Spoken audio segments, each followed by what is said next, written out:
evening, I'm Marian Tong. And I'm Edwina Lee. Tonight on the Green Corner, SA News introduces a new 15-minute long segment, Green Logistics.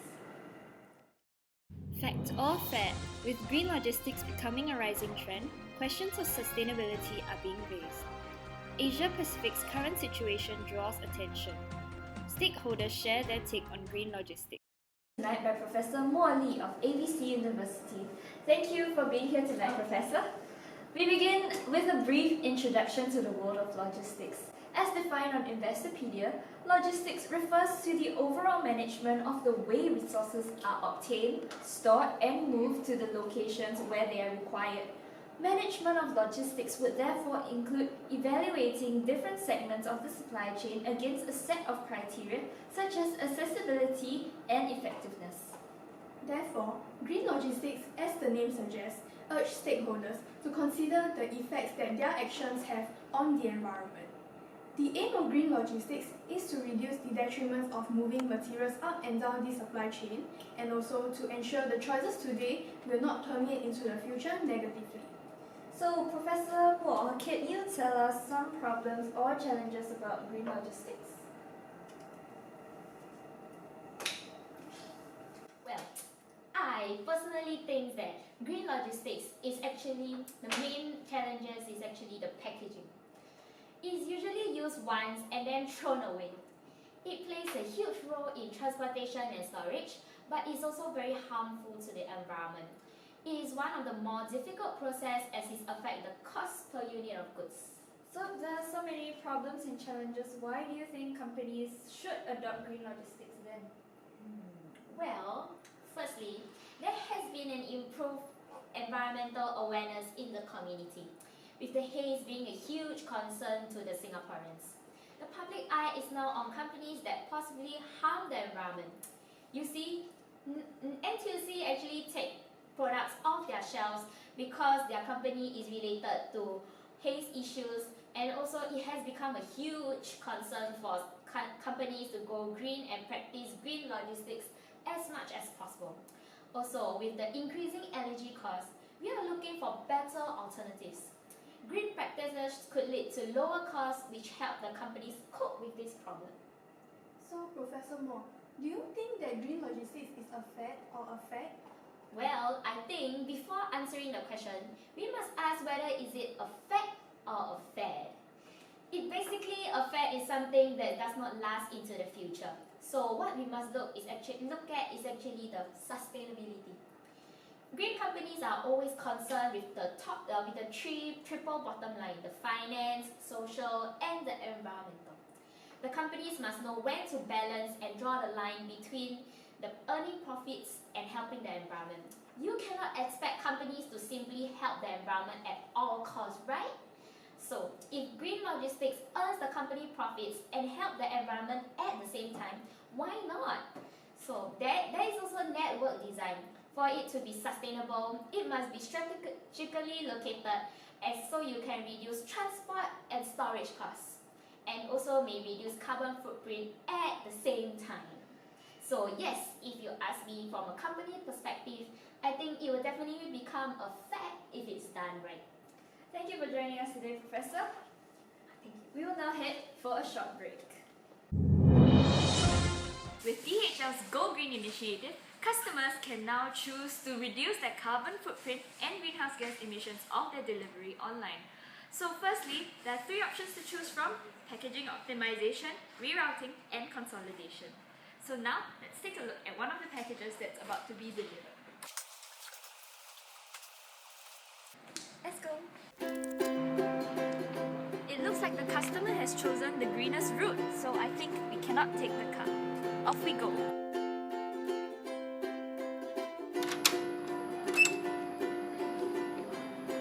Here you go. Here is your package. Thank you. Welcome back. You're watching SA News Tonight. We'll now head over to Jasmine. Jasmine, are you there? Yes, Marian. Today, logistics cost does not refer to only money. It includes the environmental costs such as climate change, air pollution, dumping of waste, soil degradation, and noise. Green logistics helps to reduce such costs. Early adopters of green supply chain management initiatives and environmental strategies enjoy the following benefits. It mitigates business risks and speeds up the rate of innovations, reduces operation costs and increases in adaptability, and it also promotes alignment with the suppliers and customers, thus becoming the preferred vendor in green supply chain. Green logistics also increases employees' satisfaction and attracts interest of top candidates, thereby ensuring business continuity. Lastly, businesses who actually practice green logistics differentiate themselves from competitors by creating brand distinction and recognition. So, after seeing all these benefits, it certainly is attractive to adopt green logistics, isn't it? Well, but how should we go about doing it? We shall now look at PSA International Private Limited, who will show us an excellent example of adopting green logistics. In PSA, using state-of-the-art gamma scanners and camera X-rays, a container box takes only 25 seconds to be cleared by customs.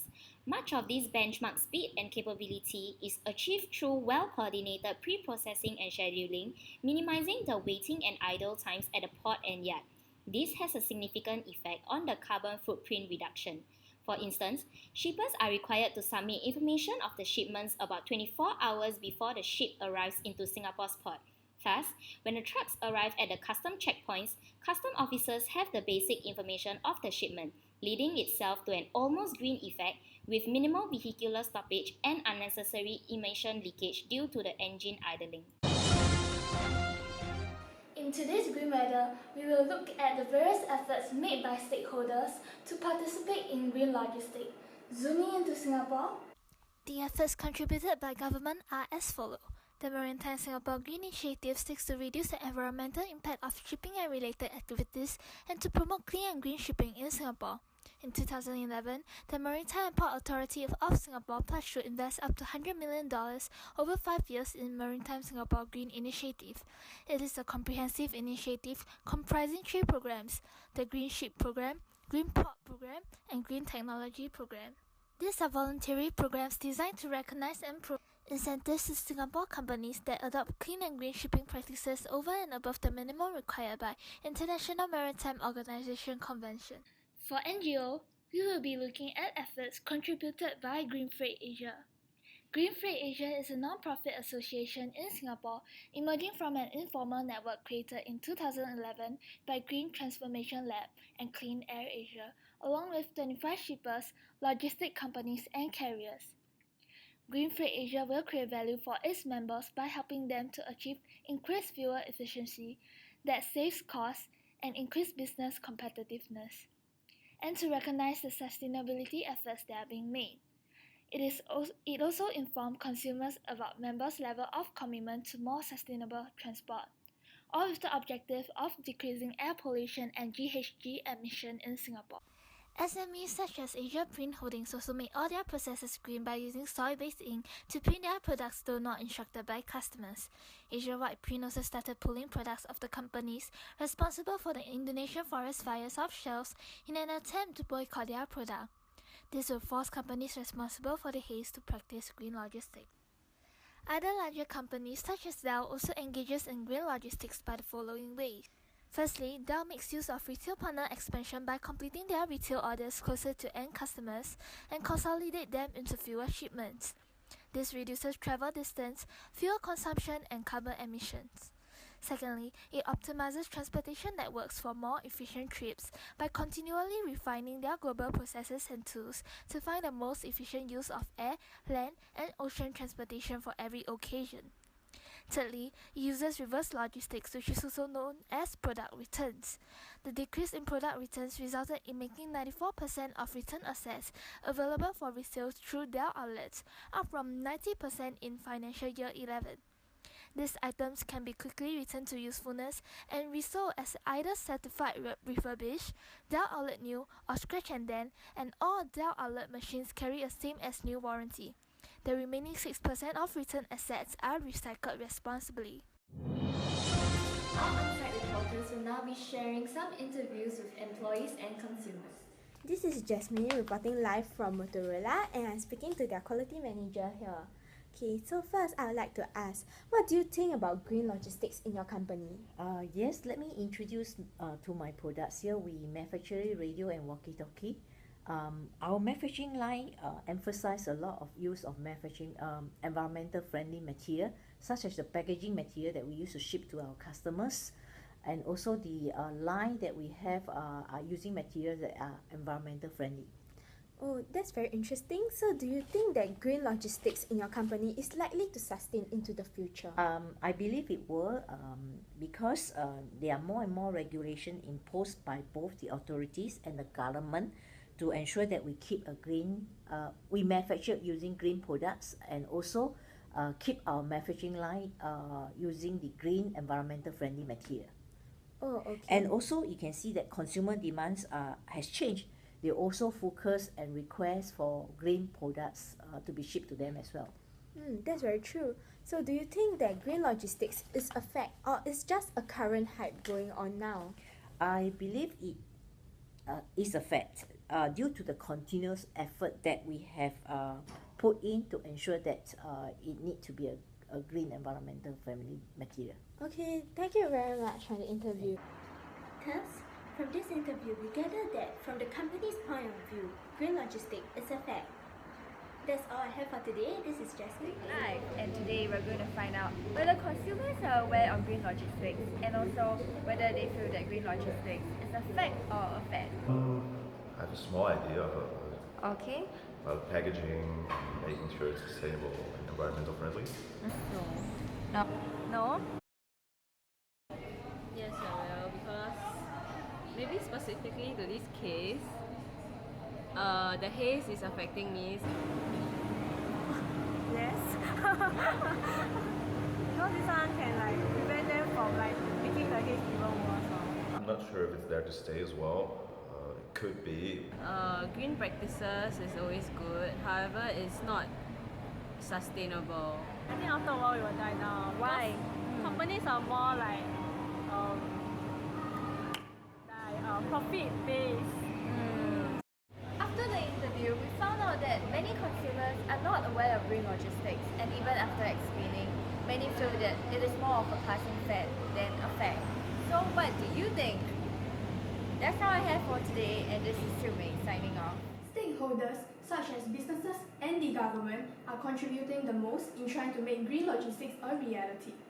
In fact, there should be no differentiation between logistics and green logistics, as green logistics should be the only way that logistics is to be done.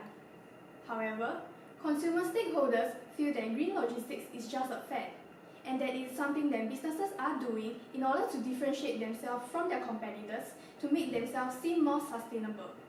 Why do the stakeholders have differing opinions? As mentioned earlier on the benefits of green logistics, we can see that it mainly benefits companies who adopt green logistics. Consumers are only aware of the economic benefits that green logistics provides to businesses, but not on how it can benefit society and the environment. As consumers are not able to feel the effects of these benefits of green logistics, they tend not to believe it as something that would last long, but rather as something that would just fade away when there is something new for businesses to profit from. So how can we change the mindset that consumers have of green logistics? The reason consumers are skeptical is because they are unaware of what exactly is the difference between logistics and green logistics. What can be done would be to educate consumers by providing more information to them. Instead of the company just stating that they does green logistics, companies could provide evidence such as what activities they participate in and also what their processes are. Consumers can also choose not to purchase from companies that do not adopt this practice, since the power of demand lies in their very hands, as well as proclaim the merits of such practices to their social networks.